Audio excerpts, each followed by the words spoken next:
Merci beaucoup, Kendra. Merci de commencer pour ce bon commencement. Donc, je souhaite la bienvenue à tout le monde et merci beaucoup d'être là.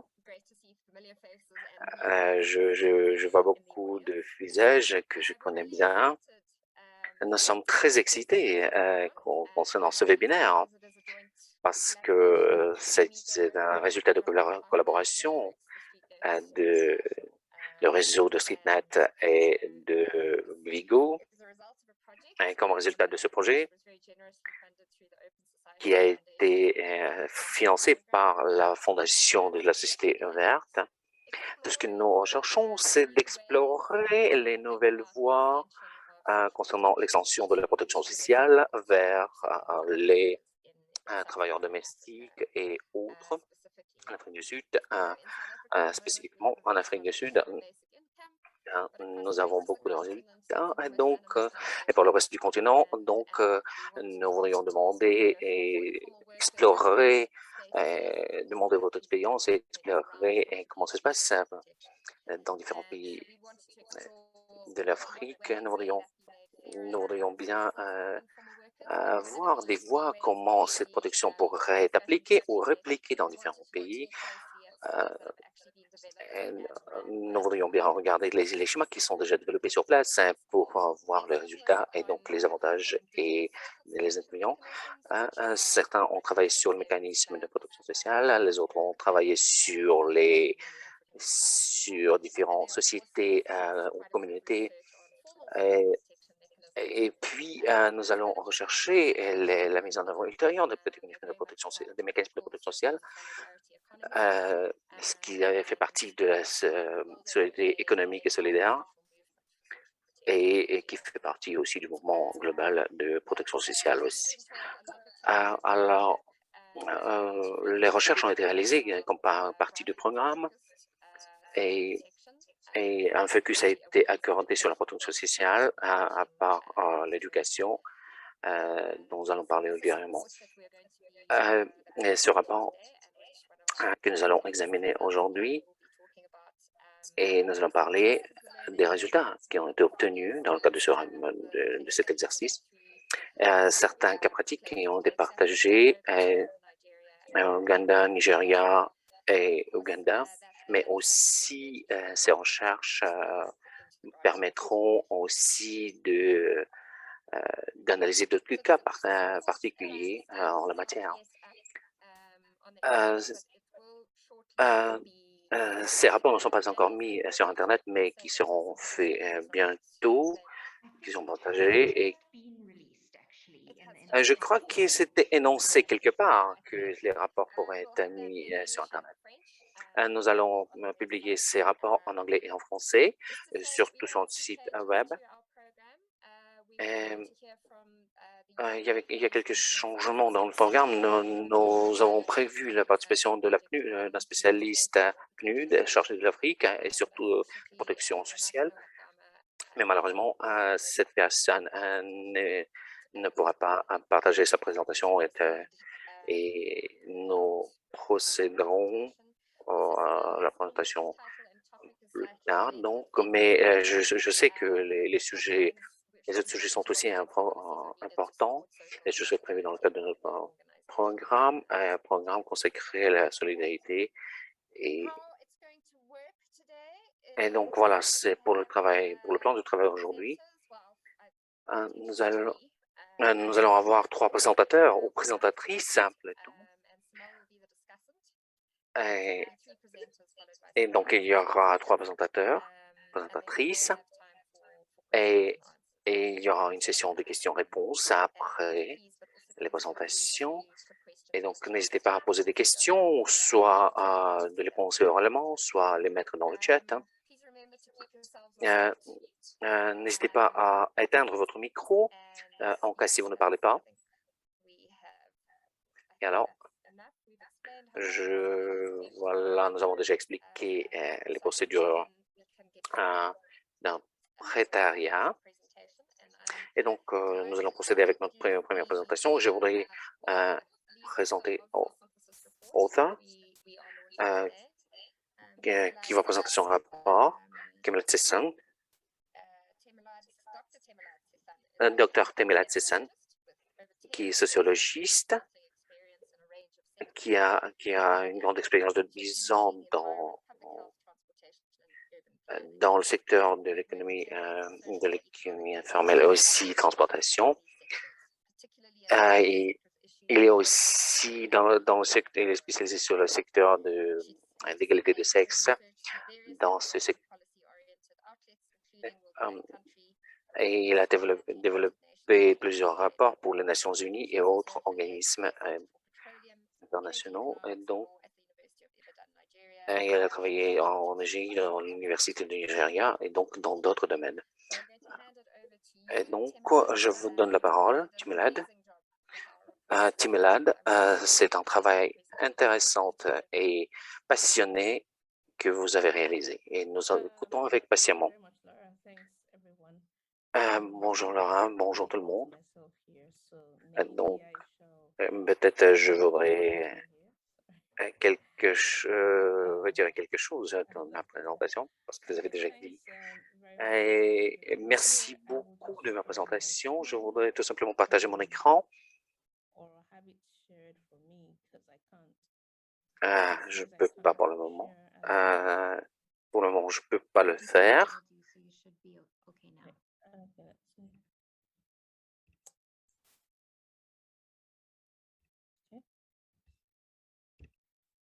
Looks like we're good to go. And we'll just make that a slideshow. Okay, hi everyone.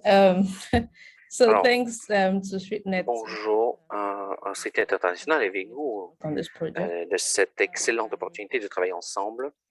Et le rapport vient d'être lancé. C'est un rapport qui est très dense, qui est très volumineux. Et donc, je vais essayer en 3 minutes d'essayer d'expliquer les 10 minutes des éléments clés de ce rapport. Alors, qu'est-ce qui fonctionne pour les régimes de protection sociale dirigés par les travailleurs dans ces pays? Comme Laura a dit, nous avons analysé des cas pratiques, des exemples au Togo, et puis au Nigeria et en Ouganda. Vous savez, il y avait des caractéristiques individuelles dans chaque pays à prendre en compte, mais nous voudrions bien comparer ces systèmes ou ces régimes ou schémas qui pourraient être l'objectif était de le bien comprendre et aussi de comprendre bien des limitations, des défis qui se posent dans le cadre de ces schémas. Alors, concernant les schémas présentés par les organisations de l'économie formelle au Nigeria, FIVON, donc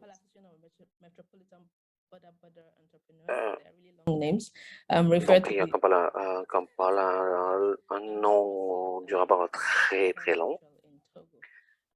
Et puis Kambesako en Ouganda et Purpesi, le mutuel de la santé. Et donc, je voudrais tout d'abord dire qu'il y a des opportunités et des défis.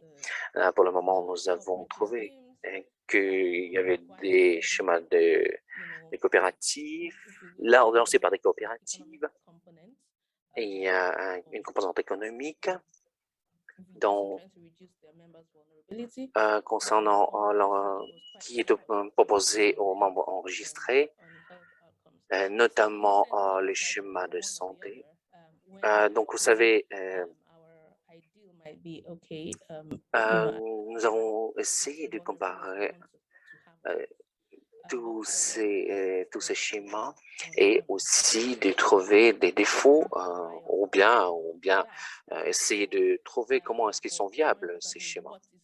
Et le plus important, qu'est-ce qui est important pour que ces schémas, ces régimes soient possibles ou quelles opportunités ils proposent.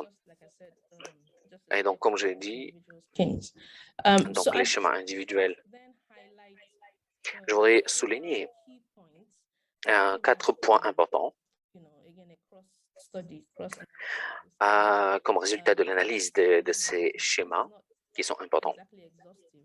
Ce n'est pas exhaustif, mais qui peuvent être partagés en sous-points ou sous-éléments importants. Moi, je voudrais tout simplement tirer un exemple d'un article pour bien illustrer le sujet. Bien qu'il soit souhaitable,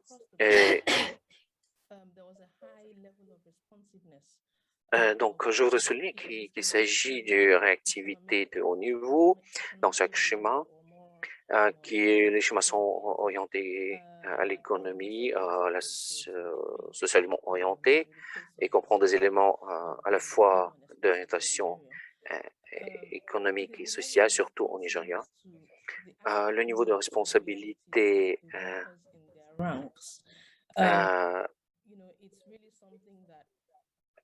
ressemble.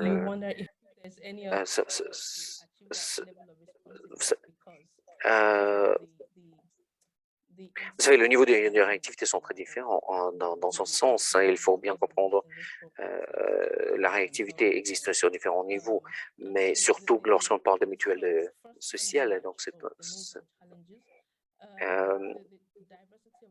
et à la fois, c'est lié avec la diversité des organisations qui ont été analysées.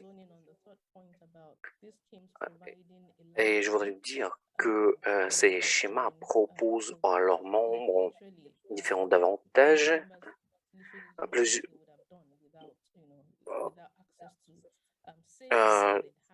mais malheureusement, certains membres ne peuvent pas bénéficier d'accès qui était proposé peut-être à cause de l'économie, du niveau de l'économie ou à cause du contenu des activités qu'ils mènent et à cause du COVID. Mais les membres, et donc la nécessité quand même d'économiser s'est posée devant tout le monde. Les membres pour l'économiser pour survivre. Et donc, c'est pour ça que certains d'entre eux, quand même, ont bénéficié de ces schémas proposés, notamment FIVON, surtout les travailleurs employés dans la construction. Donc, en cas d'injure corporelle, et donc différents autres travailleurs qui font l'objet, qui nécessitent d'une telle couverture, aussi bien qu'en Ouganda. Mais comme dans d'autres pays aussi, ça peut être sur le continent, la précarité liée à leur fonction est prise en compte dans le développement de ces schémas. Mais deuxième chose, concernant les régimes ou schémas, c'est la flexibilité. À nouveau,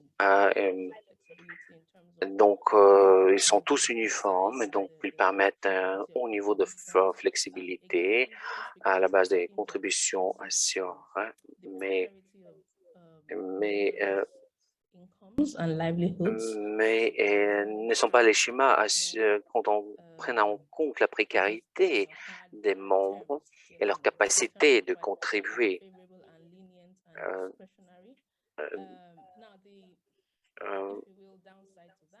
Si vous voulez, en détail, les contributions faibles ne sont pas très flexibles en termes de taille, de fréquence.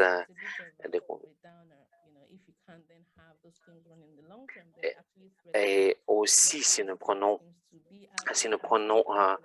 le fonctionnement de ces schémas à long terme, donc la flexibilité se réduit. C'est un component clé et cette flexibilité doit être envisagée sous un angle d'alternative proposée en Nigeria ou en Ouganda. Il y a des marchés alternatifs. Il y a des alternatives sur le marché et où les gens, ou les programmes auxquels les gens peuvent participer Mais ces programmes aussi se diffèrent par leur taux d'intérêt sur les prêts inférieurs. fall into even further Et, on account of loans and et aussi le taux d'intérêt sur les prêts inférieurs sur le marché avec des conditions favorables, une application discrétionnaire. Une application discrétionnaire, c'est aussi, elle est très répandue et qui doit être prise en compte. Mais quand même, sans taux d'intérêt, on ne peut pas travailler. Et aussi, la réactivité et la flexibilité de ces schémas, ce sont des éléments clés qui doivent être considérés. Et ils sont présents, mais cependant, la flexibilité menace la liquidité et la viabilité. Et c'est une sorte de limitation. Just the challenges facing this mais aussi les schémas permanents doivent répondre ou réitérer les besoins actuels. Et ces schémas sont basés sur les contributions des membres, comme par exemple des schémas en Nigeria, Gambia, qui sont bien combinés ou bien axés sur des technologies ou plateformes ordinaires.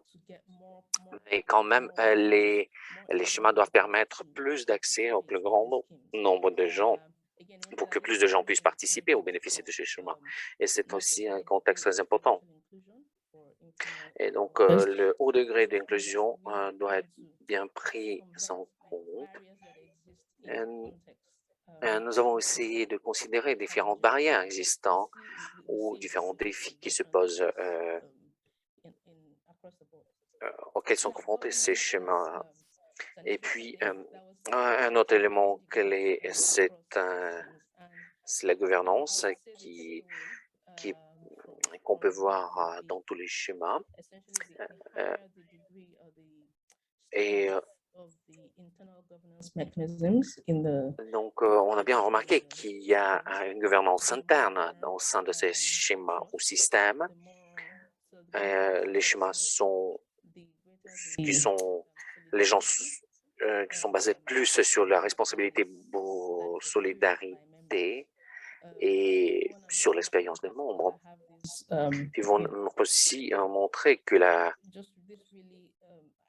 gouvernance est plutôt ascendante. Mais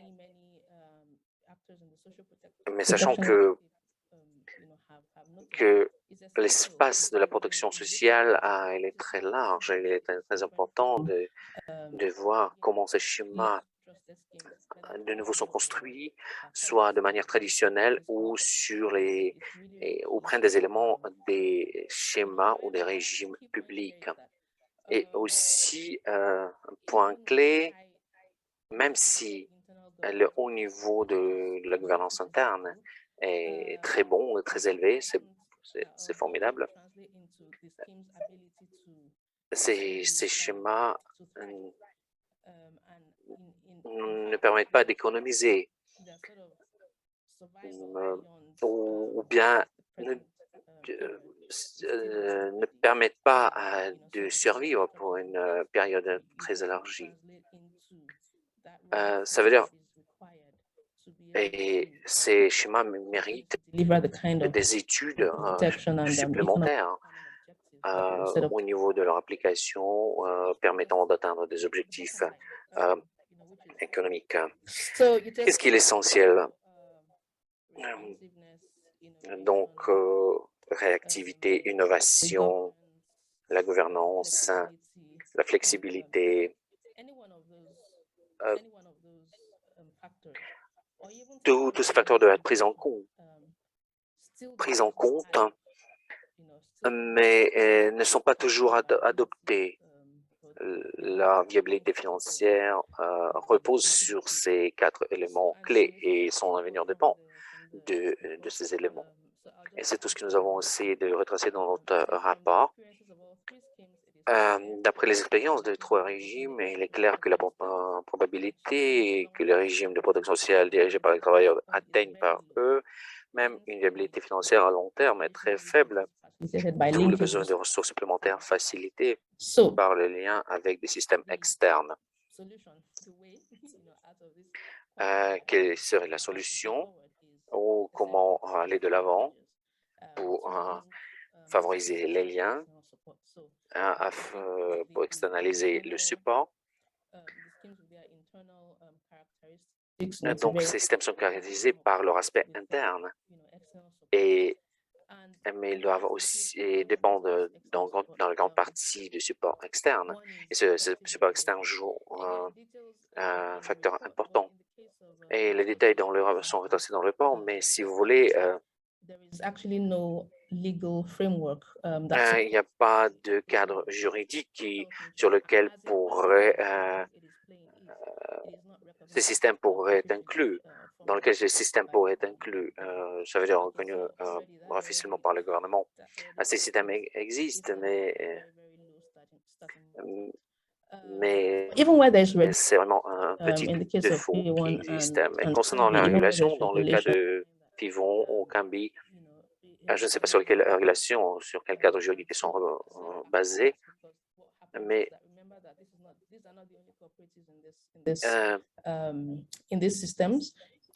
vous savez, il n'y a pas de coopérative dans le système qui a été présenté, mais il y a des... ou bien il n'y a pas de loi qui pour réglementer l'activité de telles coopératives une fois elles sont créées. Et aussi la loi qui dirait quelle structure devrait être adoptée.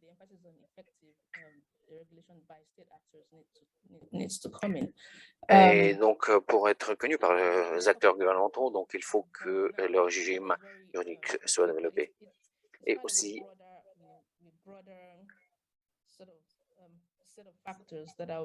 donc il y a un grand spectre de facteurs qui encadrent le fonctionnement de ces systèmes. Généralement, ces systèmes sont gérés par les travailleurs eux-mêmes, travailleurs informels eux-mêmes, et c'est bien. C'est un autre facteur était aussi, et c'était intéressant de trouver, c'est la nature des finances publiques ou des fonds publics. C'est très essentiel de savoir. Pour les acteurs privés, ils doivent prévoir une composante, mais aussi l'exemple de Cambi a montré qu'il était impossible de mettre en œuvre ces fonds publics. Mais dans le cas Ouganda et Gambie, il y a un secteur de transport qui est très grand et qui est soutenu notamment par l'État, mais aussi nous avons trouvé un autre élément où l'État est bien présent. Dans un autre contexte, nous avons trouvé que les banques de microfinance est en voie de développement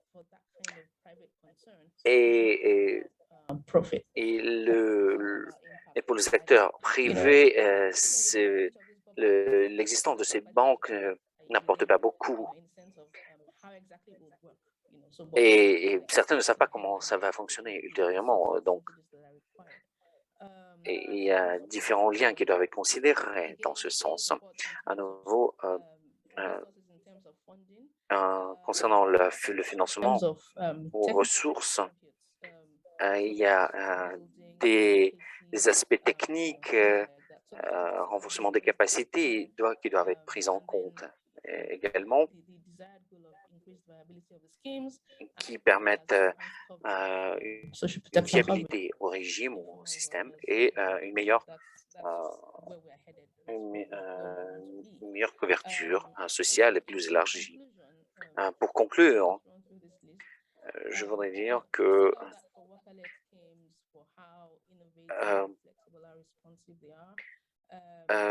malgré le fait qu'ils sont que ces régimes sont réactifs, basés sur key ones being a lack of effective regulation and poor funding, quite frankly. And so they are relevant and responsible, but they have all these limitations. So they are not a substitute for state-led programs, including universal social protection, for instance, which is the ultimate goal. Cependant, ces régimes peuvent aider à Could I just ask whoever isn't muted to please mute microphones? There was noise coming across. Okay. And sorry, you just have 2 minutes left, so. Yeah, that's fine. So, but however, this cependant, ces régimes peuvent, malgré des imperfections, peuvent aider à réduire la vulnérabilité des travailleurs. À court terme, tout en augmentant progressivement leur poids et leur pouvoir de négociation avec les acteurs étatiques.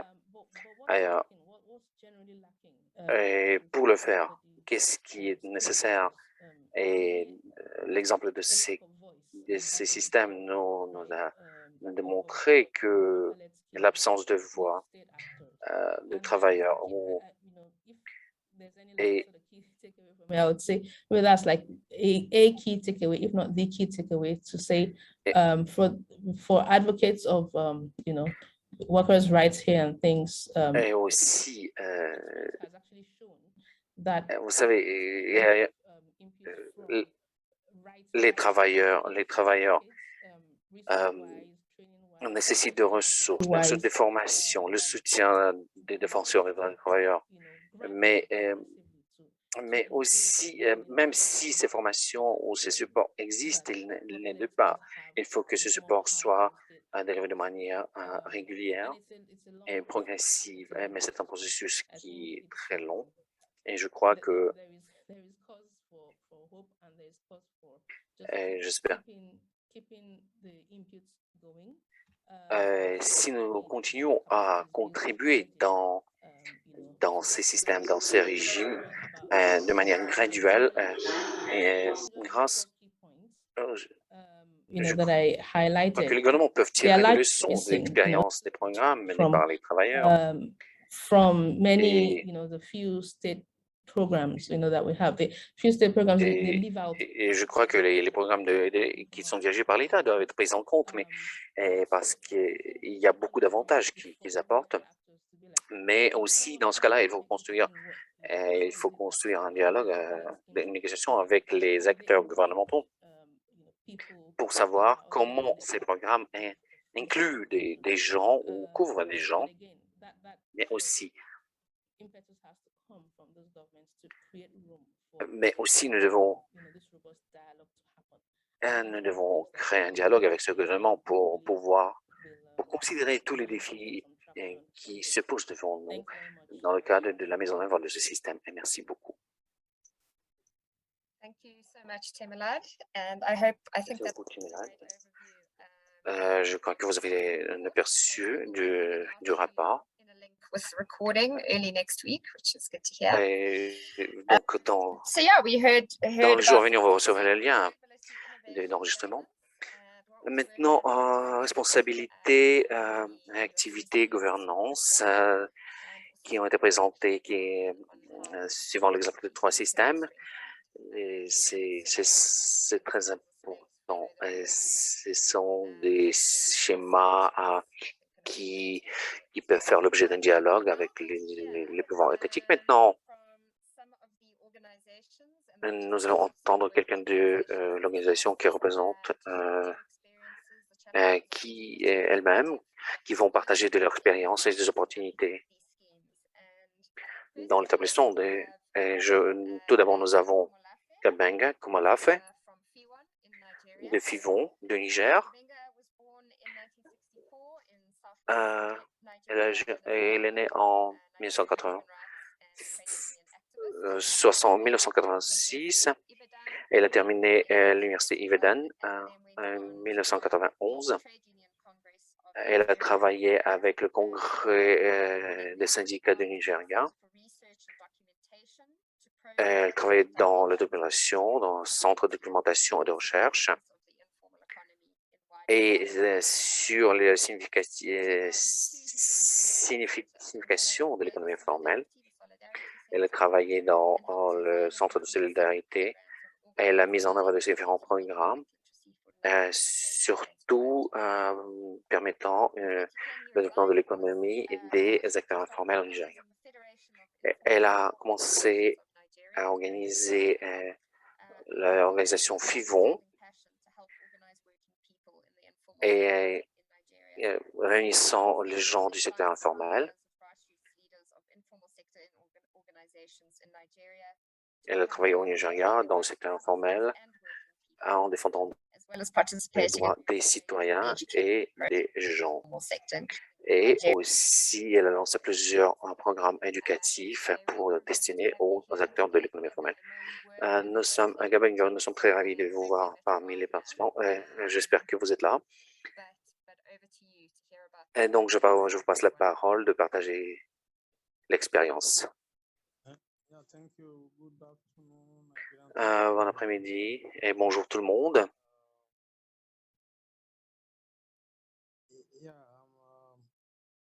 Oui.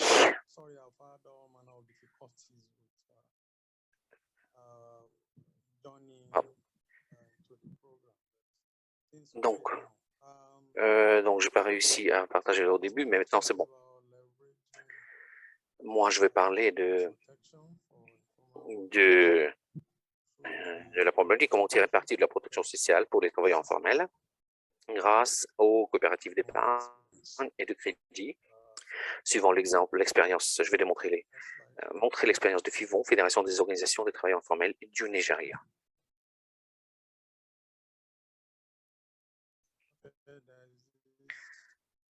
C'est la citation de Tom Coburn qui dit « Tout changement commence par un grondement lointain au niveau local ».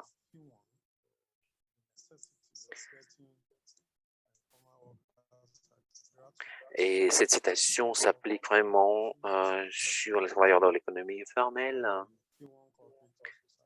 Et nous appliquons ce principe au FIVON. Nous travaillons ensemble pour surcomber les problèmes qui se posent devant nous.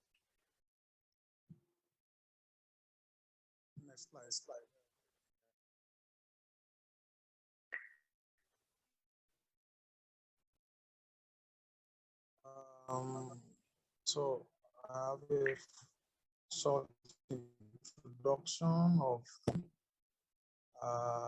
Pardon, on entend très mal.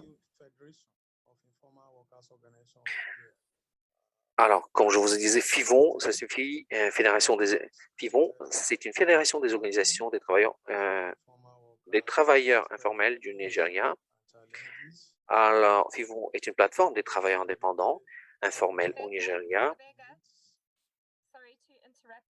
Je vous demande pardon.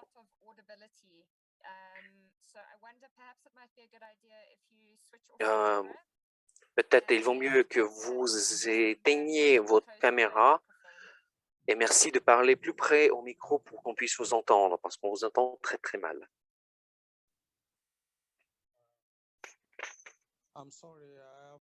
Excusez-moi. Je dois utiliser mon téléphone mobile, mon téléphone portable. Maintenant, c'est mieux. Ah oui, parce que j'utilisais mon ordinateur et je vois qu'il y a des difficultés. J'espère que vous m'entendez maintenant. Oui, très bien, merci. J'essaie de vous expliquer qu'est-ce que signifie FIVON. FIVON, c'est une plateforme des travailleurs indépendants informels au Nigeria qui a été lancée en 2010, qui réunit des travailleurs du secteur informel, surtout donc ceux du Nigeria, L'objectif de FIVON est d'améliorer les conditions de vie et d'expérience du métier des travailleurs informels compte tenu de leurs besoins, de leurs nécessités. Et donc, cette plateforme nous permet de mener des négociations avec les autorités gouvernementales et les acteurs non étatiques qui s'intéressent au développement. Nous avons lancé notre organisation en 2010 et nous avons maintenant 34 organisations de travailleurs indépendants qui sont affiliées. Pardon,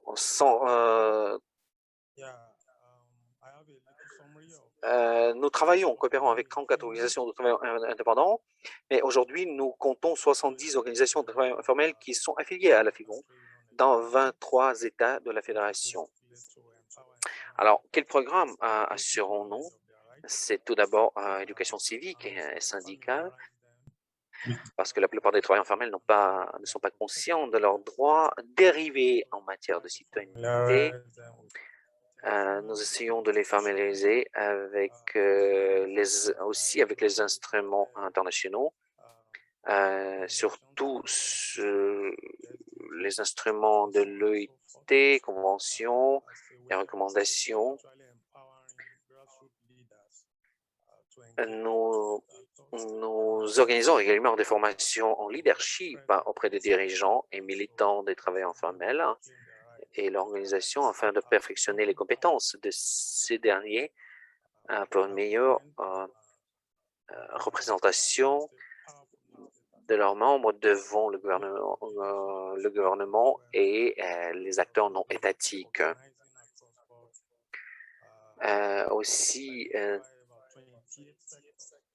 nous organisons en permanence les travailleurs informels dans les 28 secteurs et sous-secteurs identifiés de l'économie informelle.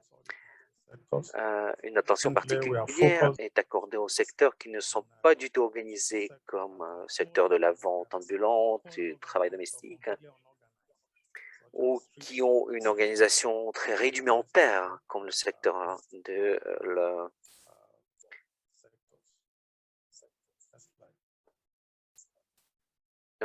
comme le secteur de la collecte de déchets. Nous menons plusieurs campagnes.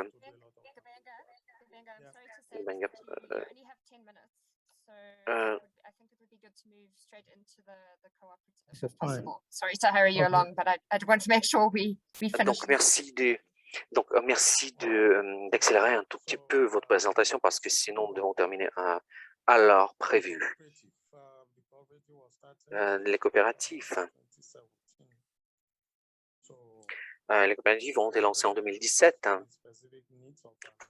pour relever le défi du besoin toujours présent de mes membres d'épargne de manière régulière et leur permettre d'accéder aux services de protection sociale, tels l'assurance de maladie, pension de vieillesse, hypothèque.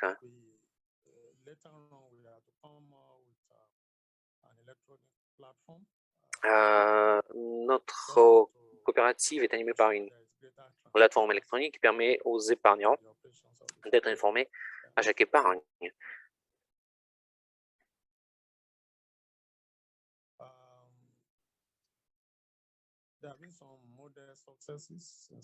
Nous avons réalisé quelques succès.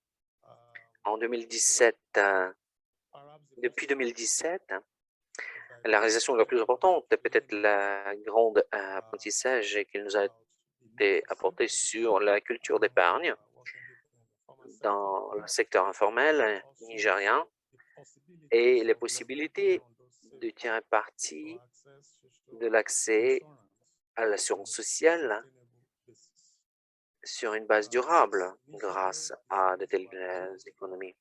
Initialement, les économies étaient réalisées lors de réunions FIVON Et nous avons ensuite découvert que cette approche était intenable, les économies étaient irrégulières et espacées. And such On was the n'avait épargné que 3 à 5 fois au cours des années entre 2017 et 2019. Nous avons lancé la plateforme électronique parce que les gens ne venaient pas régulièrement aux réunions. Et cette plateforme nous a permis de permettre un accès. Non. Nous avons accordé un accès à cette plateforme à tous les épargnants enregistrés auprès d'une coopérative et de manière qu'ils pouvaient regarder et alerter à tout moment de l'état de leurs épargnes ou leurs économies.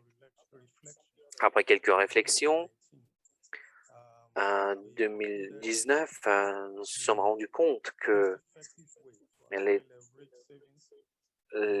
travailleurs en épargne régulièrement dans le secteur informel, que lorsqu'ils sont approchés directement au quotidien par un collecteur des économies, c'est notre tradition. Je ne sais pas, cette tradition existe depuis longtemps. Nous avons des collecteurs d'épargne ou des économies qui viennent régulièrement visiter les travailleurs de l'économie formelle et enregistrent le montant des économies ou des épargnes dans les registres. Mais nous avons également réalisé les limites de ces collecteurs traditionnels parce que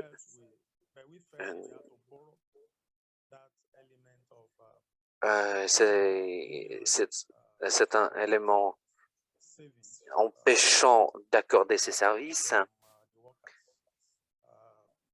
Et nous avons également réalisé qu'il y avait beaucoup de scepticisme à l'égard des coopératives en raison des cas endémiques de comportement de ces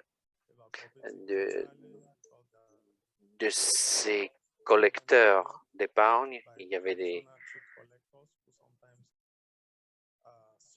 collecteurs traditionnels parce qu'ils parfois ils subissaient des vols de même malades, devenaient tout simplement des voyous, mettant l'argent de l'épargnant en danger.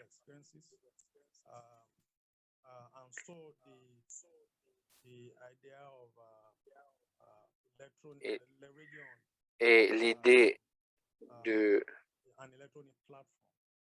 la plateforme électronique consistait à éliminer tous ces problèmes liés avec les vols, vol des épargnes, problèmes d'enregistrement. Donc, nous avons réalisé qu'il y avait de tels problèmes et nous avons pensé comment nous pouvions résoudre ces problèmes.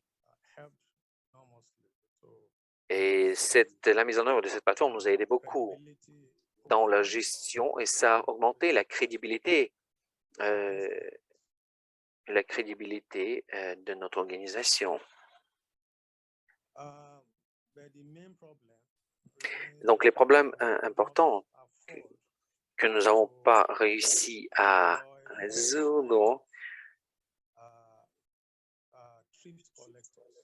c'est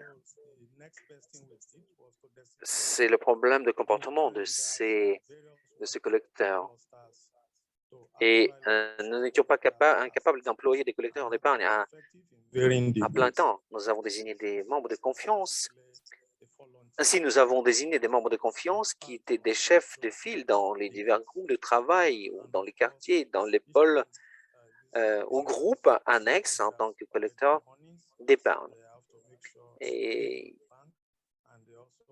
ces collecteurs se déplaçaient aussi souvent qu'ils le pouvaient pour collecter les économies des membres de leur quartier, de leur groupe. Et afin d'assurer la plus grande transparence, une plateforme numérique a été connectée au numéro de téléphone des membres enregistrés. Et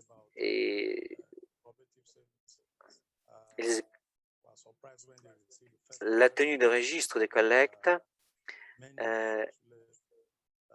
Alors, la plateforme a permis la tenue de registre et a permis aux épargnants de contrôler 24 heures sur 24 leurs épargnes. Puis, la pandémie Covid-19 et son impact sur le fonctionnement de la coopérative. Au début de 2020, nous avions réussi à avoir beaucoup de résultats, mais le progrès était très limité en raison des fonds, de manque de fonds. Nous n'avions pas un nombre suffisant de récupérateurs ou collecteurs d'épargne bénévoles. Et puis, la pandémie de Covid-19 et les fermetures qui ont suivi se sont avérées dévastatrices. Et la plupart des membres Most members of the corporate ont dû retirer leurs économies pendant ces confinements. and then a few months after the Et quelques mois après les fermetures ou confinement, started un bon nombre des épargnants les plus constants n'ont pas operations, repris l'épargne. Nous avons recommencé les opérations, mais plusieurs, comme je dis, plusieurs membres n'ont pas réussi à rejoindre cette plateforme ou ce programme. actually spent most of their Et parce qu'ils ont dépensé beaucoup pendant ces mesures de confinement. recently we Euh, have grant la récente subvention de relance économique facilitée par StreetNet International of tremendous help s'est avéré être un formidable élan pour la société coopérative et promet de changer la donne si grant. davantage de fonds pouvaient être mobilisés. That was we actually formally launched it, and the grants were Et donc, grâce à ces fonds, nous avons relancé quelques économies, quelques actifs. Since then, we've had about what they are supposed to pay every week. So we've had Et chaque semaine, nous essayons the grant euh, is supposed to it's interest free. de considérer la prestation de subvention à nos membres à la base gratuite, leur permettant de reprendre leur économie. Grow this seed money so that more people that need this, especially at this time, can also Surtout en ce moment, parce que le programme rapporte beaucoup de bénéfices et, et, et permet de renforcer la confiance de la coopérative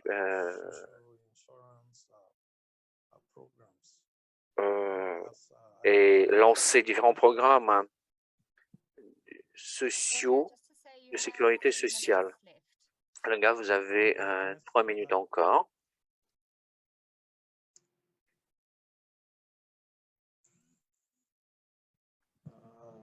Next slide, please.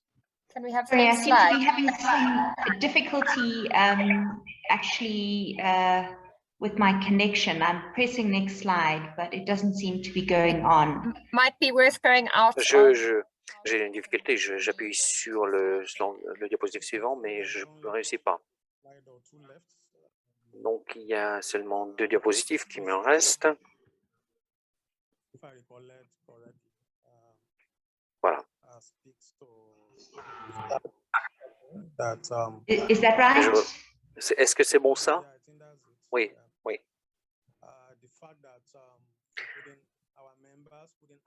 Donc, les défis immédiats sont liés avec à l'absence de mesures de secours soutenues par le gouvernement dans le secteur informel.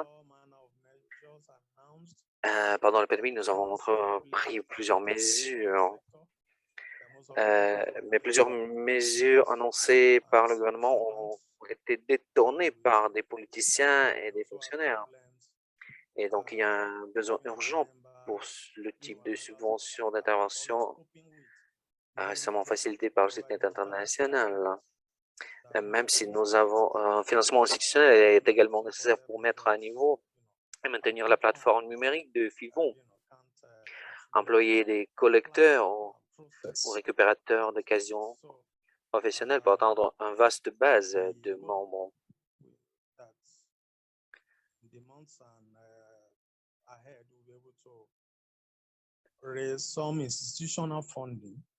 Donc, nous avons besoin de financement institutionnel et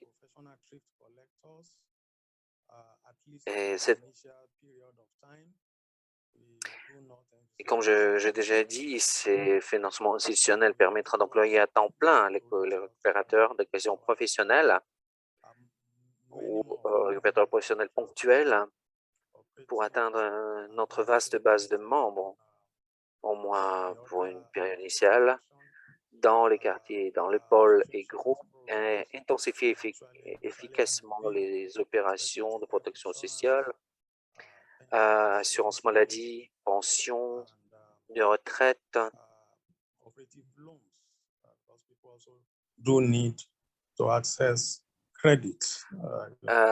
Les prestations accordées par des coopératives permettraient aussi d'avoir un accès à des grands ou à des mécanismes financiers plus élargis.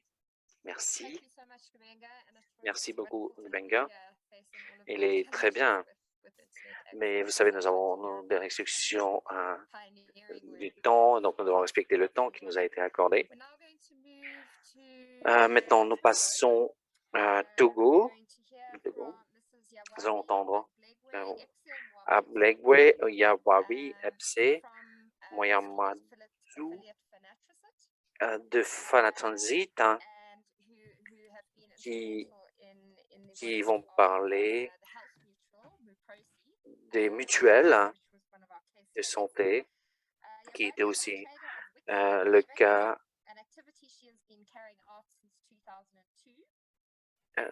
Yawawi était membre du secteur informel depuis son enfance. Et donc, elle a aidé sa mère qui vendait sur le marché en matière de responsabilité. Plusieurs fois, elle était membre du leader des unions des travailleurs de marché et Yawavi, et je vous passe la parole. Vous allez parler des mutuelles. Yawavi will be speaking in French, so if you need to choose your... Merci Annie pour la présentation. Effectivement, je suis Yawavi de la Fenatracite. Je vais vous parler de la MUPROSI, qui est la mutuelle de protection sociale du secteur informel. Les défis et les opportunités liées au développement de la MUPROSI qui est gérée par les travailleurs eux-mêmes. Dans un premier temps, je vais vous donner une présentation, l'aperçu de la MUPROSI. Diapo, Annie, s'il te plaît. Annie, diapo. Les mutuelles de santé, organisations communautaires mises en place par les groupes sociaux pour répondre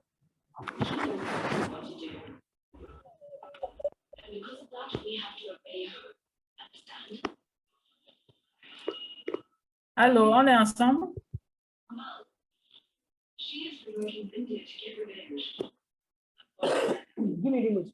Allô? Nous vous entendons. Continuez, s'il vous plaît, madame. Organisations communautaires, oui, mises en place par des groupes sociaux pour répondre à un besoin de prise en charge des maladies. Les principes des mutuelles de santé au Togo sont autonomie, liberté, épanouissement de la personne, la non-lucrativité, la solidarité et la responsabilité dans la gestion. La MUPROSI est créée le 19 mars 2005 par la Fédération des travailleurs de bois et de matériaux de construction, FTBC. Je voudrais souligner que la FTBC fait partie de la FENATRACIT. Et la MUPROSI compte à ce jour plus de 6 000 bénéficiaires. Diapo. Le but de la MUPROSI est de permettre à chacun de ses membres et à leurs personnes à charge d'accéder à des soins de santé de qualité à court et des barrières géographiques à l'accès des soins. Une caractéristique clé de la MUPROSI est qu'elle jouit d'une autonomie de gestion et d'organisation. La MUPROSI est située sur l'avenue de Calais, a pour numéro de téléphone 228 23 36 23. La MUPROSI a renouvelé ses instances décisionnelles lors de son assemblée générale le samedi 17 juillet 2021 à Lomé.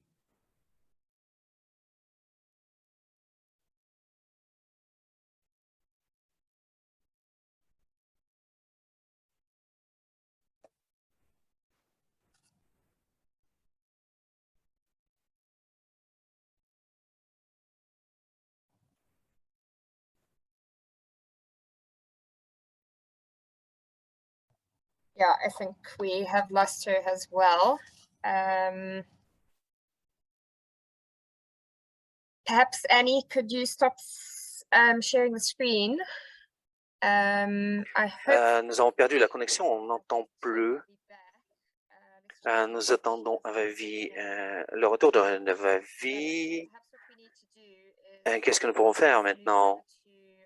C'est de passer, d'oser à l'intervenant suivant, en attendant que Vavi revienne. Et je suis très contente de vous introduire le chef de l'unité de coopérative de l'Organisation des travailleurs. Sa coopérative travaille dans l'économie solidaire et elle travaille dans le développement de différents programmes. Avant, elle était économiste. Travaillé dans le secteur de développement des capacités féminines, aussi se focalisant sur les aspects liés avec l'immigration, l'égalité des sexes. Elle a reçu la PhD à l'université en Washington. Elle a travaillé en Italie et au pays arabe. Bonjour, Samuel. Je pense que Sawawi est revenu. Bon. Yavavi, vous êtes là? Vous pouvez continuer?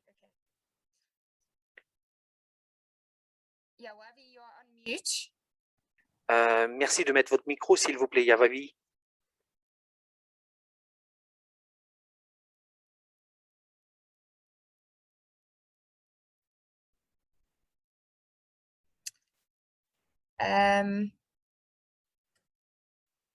Yavavi, are you?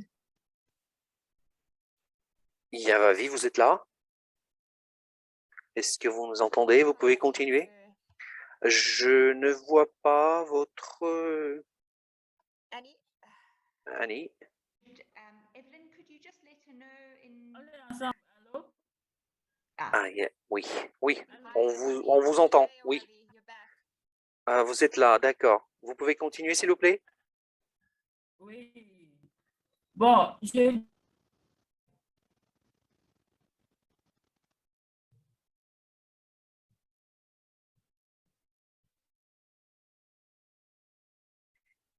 la MUPROSI, en plus des petites maladies qu'elle offre à ses adhérents, a signé un partenariat avec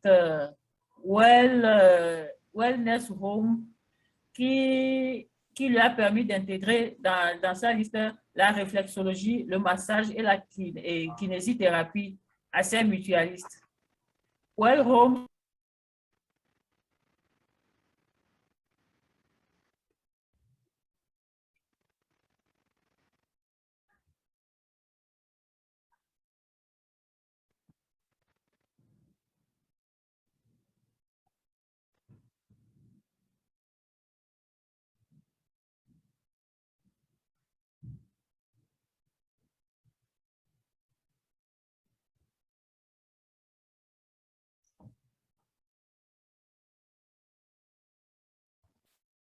Have we lost it again?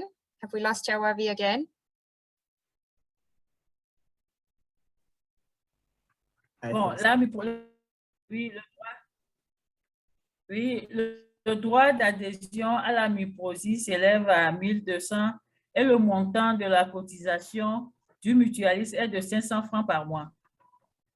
Avec le partenariat signé avec Wellness Home, les frais des différentes prestations seront revus à la hausse, à la baisse pour les mutualistes afin de leur permettre d'avoir accès à des soins à moindre coût. Et il faut noter que pour la prise en charge de la MIPROSI, le mutualiste paie 20% et le MIPROSI paie 80%, soit le tiers payant. Maintenant, nous allons passer aux opportunités. Les opportunités que les gestionnaires de la MIPROSI, qui sont les travailleurs eux-mêmes, ont est meilleure définition des maladies liées au secteur, la bonne prise en compte des besoins des mutualistes, meilleur suivi des adhésions et des cotisations de chaque agent,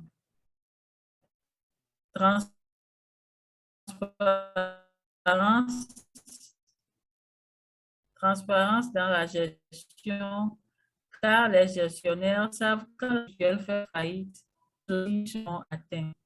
Il y a des sensibilisations sur l'importance des bonnes pratiques en matière d'hygiène et de santé. Il y a une prise en charge particulière enceinte, surtout celles qui ont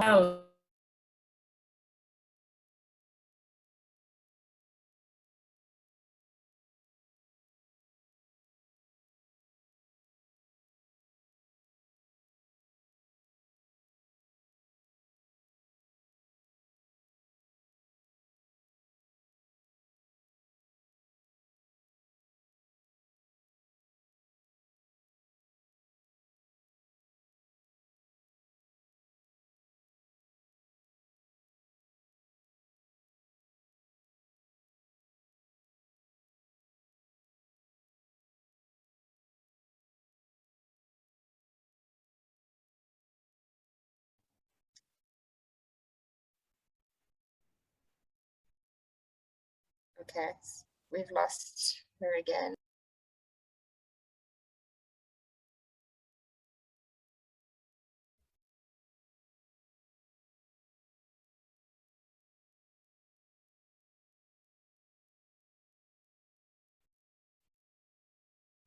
I wonder if we should maybe move on and come back again. Yeah, I think we should. I think we should just carry on with Simel. Maintenant, nous devons venir Sim, et puis je crois que la présentatrice a des problèmes avec son micro. Alors, donc j'ai déjà fait l'introduction, votre introduction, et je vous introduis. Merci, Laura. Vous savez, je suis très content d'être parmi vous hein, dans cette des exemples très intéressants, bien complexes et combinés ont été présentés et liés avec la protection sociale et des schémas qui sont gérés par des travailleurs eux-mêmes. Et bien sûr qu'il y a certains éléments qui manquent, que j'ai bien compris suite aux présentations. Et il existe des schémas des schémas gouvernementaux qui couvrent certaines catégories de travailleurs, mais qui ne couvrent pas par contre des autres. Donc, il y a des organisations fédérales en Nigeria, mais il y a aussi des organisations du secteur privé qui essaient de combattre des défis financiers par le biais de ces régimes. Bien sûr, plusieurs problèmes ont été discutés dans le rapport de l'existence des coopératives illustrées. Il y a aussi il y a deux types d'organisations. Donc, ça veut dire des organisations qui sont gérées par les communautés, par les travailleurs eux-mêmes. Et il y a des régimes qui sont basés sur cette gérance. Il y a des coopératives d'autogestion assurant des services maladie, couverture des services maladie. Et je voudrais dire, vous savez, Vivon, c'est une organisation polyvalente, une organisation mutuelle. Je voudrais dire que les fondations, les associations, les organisations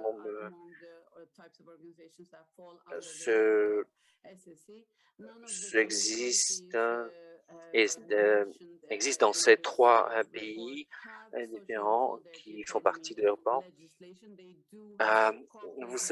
Dans ces trois pays, il y a une législation, mais cette législation n'est pas vraiment très développée. Par exemple, au Togo, en matière de mutuelle qui fonctionne sur le terrain aussi. Nous avons vu et nous avons entendu différents problèmes, des défis qui sont posés en matière de viabilité financière. Et il y a aussi également des défis qui se diffèrent suivant le pays.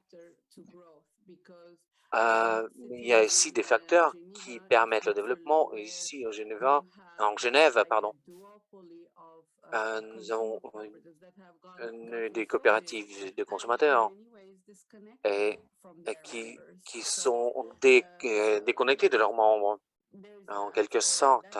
C'est mal. Mais quand nous deviendrons plus grands, bien sûr, ça se permettra de négocier, de créer les schémas économiques. Bien sûr que en pratique, c'est pour les petites organisations que nous avons vues, les éléments de connectivité, de connexion, d'habilité d'entrer en contact ou d'obtenir un support sont très importants à prendre en compte.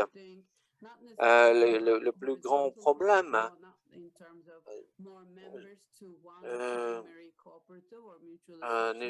sont liés bien sûr avec les membres, mais ça ne suffit pas que plus de membres permettent de résoudre tous les problèmes des coopératives.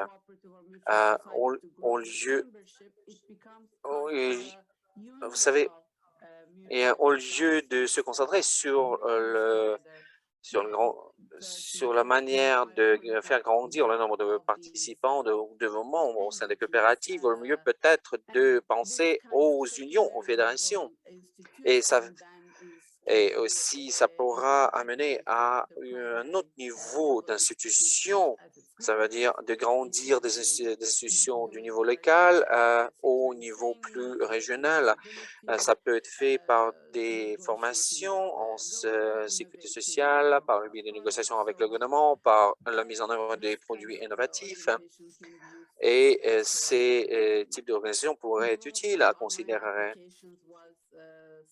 Le développement des programmes électroniques qui ont été énoncés, c'est aussi, cela fait aussi partie des innovations, mais au niveau local, au niveau de base, ça serait très difficile de les mettre en œuvre, mais étant ensemble, ça serait plus facile de les mettre en œuvre. Et donc, c'est pour ça qu'il y a l'intérêt d'agrandir les organisations de ce genre pour leur permettre la viabilité. En ce qui concerne les modèles d'intégration qui sont appliqués dans la sécurité, dans l'assurance et dans les mutuelles en Italie aussi, par exemple, il y a des coopératives qui très petites qui se réunissent au sein des consortiums. Je parle des coopératives d'assurance maladie et qui obtiennent des contrats à ce niveau, le contrat du gouvernement. Ça veut dire le contrat leur permettant d'élargir le nombre de leurs services dans les cas de pays tels plusieurs pays, même en Afrique du Sud. Il y a un tel modèle de l'économie sociale. Et dans le cas lorsque la loi est entrée en vigueur, il faut considérer également un élément relatif aux organisations démocratiques qui peuvent entrer en contrat ou avoir un marché public.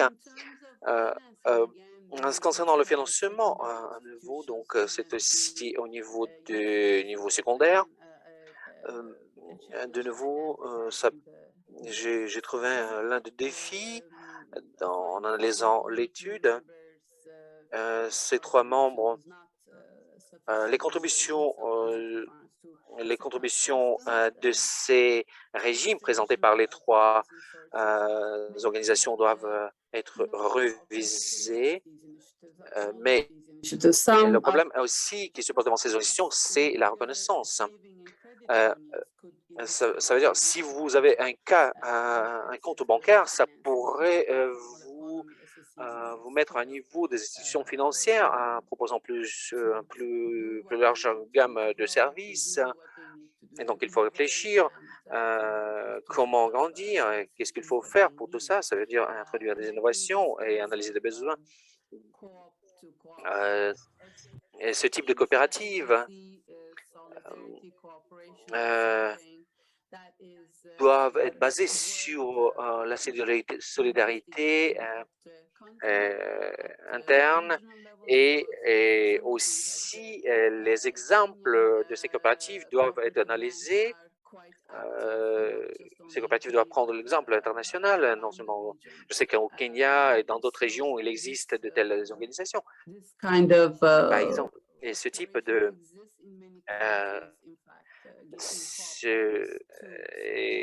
il existe différentes études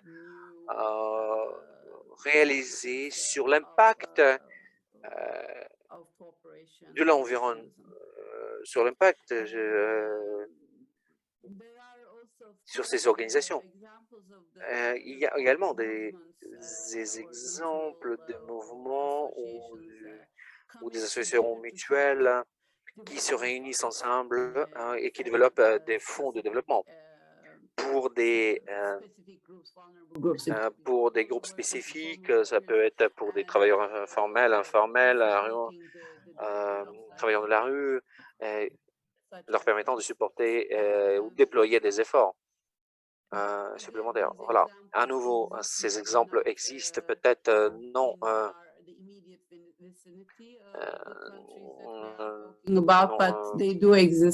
mais dans les pays dont nous parlons, mais je parle des autres pays du sud global, comme par exemple le Brésil. À nouveau, l'exemple brésilien dit que les unions syndicales ou les coopératives se réunissent ensemble pour supporter des initiatives émergentes ou les initiatives d'urgence des travailleurs informels, des travailleurs de la rue. L'UNISA au Brésil, c'est une grande organisation associative qui participe activement avec le Centre national syndical et il travaille avec les autres coopératives et aussi les organisations des récupérateurs de déchets qui les soutiennent et leur support qu'ils bénéficient, c'est plutôt un support technique, mais aussi un support financier. Bien sûr que les gouvernements locaux et nationaux et les partenaires de développement.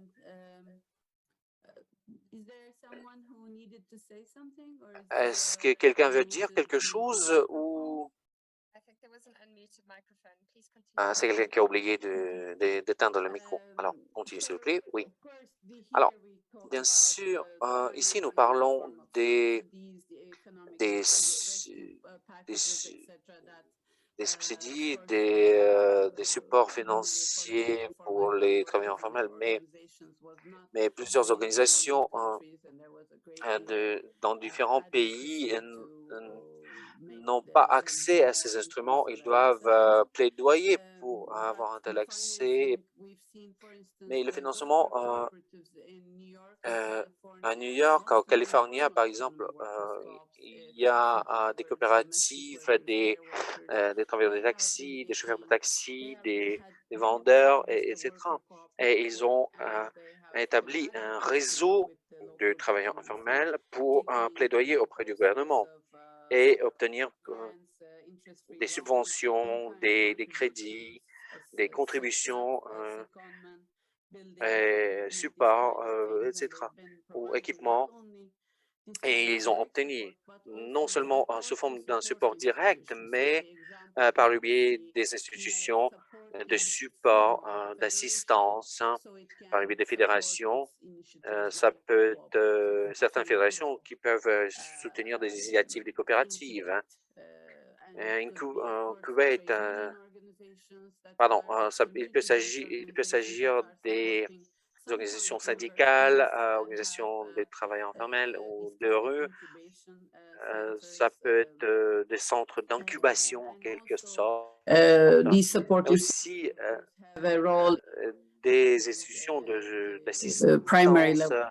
ont un rôle important à jouer pour des organisations mutuelles au niveau de base, en supportant leurs initiatives, en promouvant ou en leur permettant de combattre un impact social ou autre.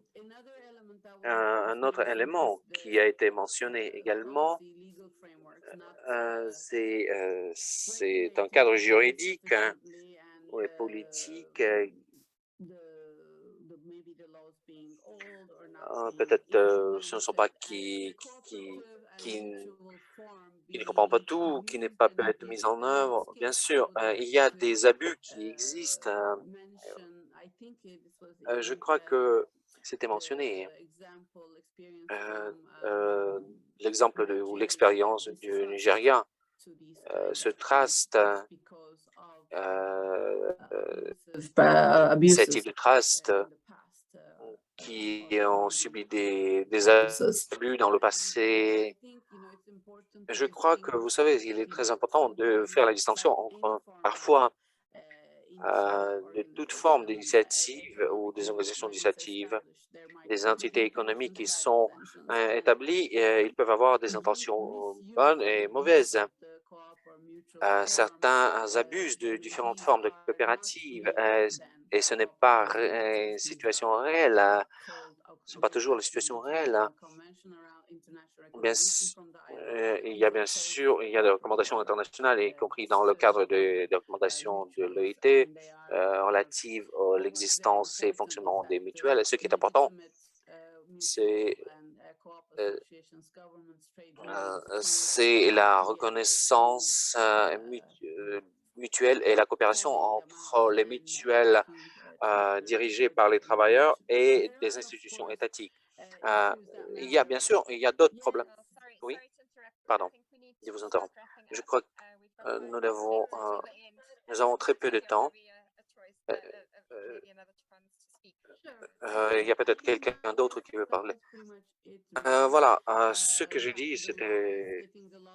Vous savez, ce qui est important, c'est d'avoir de bonnes lois applicables, couvrant l'activité de différentes unions spécifiques, y compris des mutuelles, des coopératives sociales. Bien sûr, parfois, ces lois arrivent une fois que ces institutions se créent, mais il y a également des voies de succomber aux ces difficultés à la base des pratiques qui existent dans différents pays et en analysant des études qui ont été réalisées sur différents pays. C'est comme ça que des problèmes peuvent être résolus dans différents secteurs, secteurs parallèles ou secteurs similaires. Donc, merci beaucoup. Merci beaucoup, Simel. C'était vraiment très utile. Vos suggestions étaient très fantastiques pour les organisations et très importantes pour les organisations. Et les exemples que vous avez conseillés sont très bons et utiles.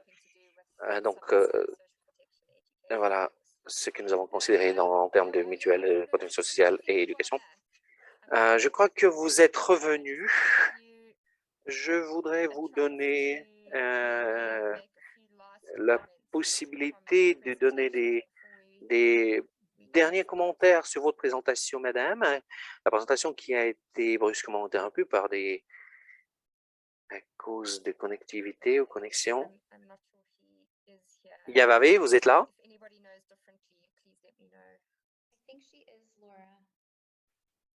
Elle est là. Manque de compétences spécifiques en matière de santé. Manque de disponibilité en ressources humaines et temporelles nécessaires. Indisponibilité des produits génériques dans les centres de santé conventionnés. Mauvais accueil des patients dans les centres de santé. Manque de partenariat avec les institutions d'assurance maladie pour la prise en charge des cas de maladies graves dont le coût de traitement est exorbitant. Exemple, le cancer, la lèpre, maladie mentale, les affections nerveuses. Il y a aussi un manque d'organisation des journées de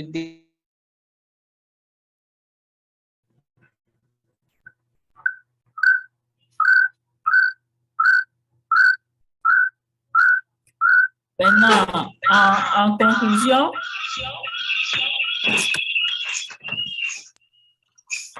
je vais définir les perspectives de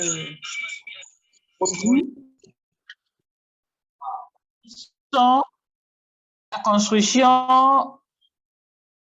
La MUPROSI compte créer désormais plutôt un centre de santé pour la MUPROSI elle-même. Disposer d'une équipe de personnel soignant pour des soins à domicile. Disposer d'une plateforme en télémédecine pour permettre la consultation, les conseils, donner des conseils et faire un suivi au niveau de ces mutualistes. Élargir les paquets de soins, c'est-à-dire prendre en charge les maladies de spécialité et les analyses radiodiagnostiques et d'imagerie médicale. Je vous remercie. C'est bon, je coupe. Thank you, Yawavi, and it was great that we. Merci beaucoup, Yavavi, d'avoir terminé votre présentation. Nous avons finalement réussi à l'entendre. Maintenant, nous sommes pratiquement arrivés à la fin et je voudrais vous remercier tout le monde de votre support et de votre présence. Comme c'était quand déjà souligné, nous allons partager la copie enregistrée de vos présentations en français et en anglais.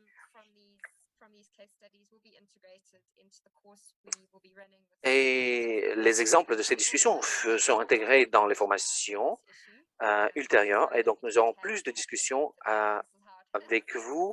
Et ce n'est pas la dernière discussion que nous avons sur le sujet. Et je voudrais vous remercier de toutes vos présentations délivrées aujourd'hui. C'était intéressant. Et je voudrais remercier tous ceux, Maktuta et Kambe, qui ont été présentés, et aussi et un grand support à aux organisateurs, à l'équipe de communication des deux organisations, de Site International et Vigo, et aussi tous ceux qui ont partagé des rapports et des présentations. Merci beaucoup, Andy, d'avoir fait ce séminaire possible. Je voudrais remercier la Fondation pour la société ouverte et son programme économique. Merci beaucoup à vous tous. Soyez sains et protégez-vous bien. Au revoir. Au revoir. Thank you. Bye.